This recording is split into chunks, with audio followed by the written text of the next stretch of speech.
सीताराम। विभीषण जी के संबंध की एक सुंदर कथा है। महाराज जी के शब्दों में है, विभीषण भगवान राम के चरणों की शरण हो जाते हैं तो फिर विभीषण के दोष को भगवान अपना ही दोष मानते हैं।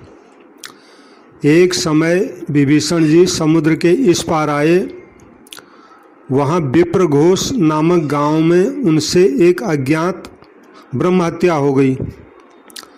इस पर वहाँ के ब्राह्मणों ने इकट्ठे होकर विभीषण को खूब मारा पीटा, पर वे मरे नहीं।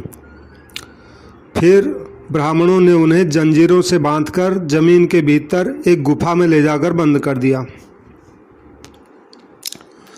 जब राम जी को विभीषण के गुफा में कैद होने की बात का पता लगा तो वे पुष्पक विमान के द्वारा तत्काल विप्रघोष नामक गांव में पहुंच गए और वहां विभीषण का पता लगाकर उनके पास गए। ब्राह्मणों ने राम जी का बहुत आदर सत्कार किया और कहा कि महाराज, इसने ब्रह्म हत्या कर दी है।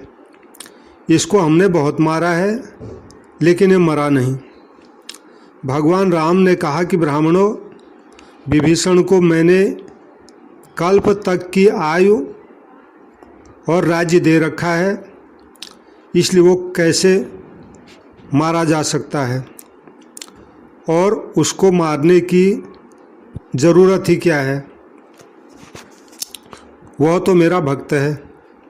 भक्त के लिए मैं स्वयं मरने को तैयार हूँ। दास के अपराध की जिम्मेदारी वास्तव में उसके मालिक पर ही होती है, अर्थात मालिक ही उसके दंड का पात्र होता है। अतः विभीषण के बदले में आप लोग मेरे को ही दंड दें। भगवान की यह शरणागत वत्सलता देखकर सब ब्राह्मण आश्चर्य करने लगे और उन सब ने भगवान की शरण ले ली। तात्पर्य यह हुआ कि मैं भगवान का हूँ और भगवान मेरे हैं।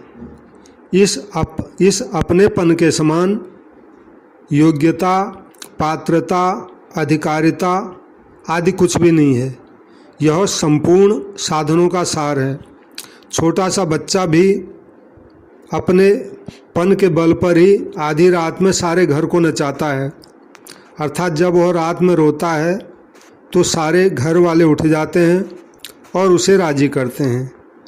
इसलिए शरणागत भक्त को अपनी योग्यता आदि की तरफ न देखकर भगवान के साथ अपने पन की तरफ ही देखते रहना चाहिए। सीताराम सीताराम सीताराम सीताराम।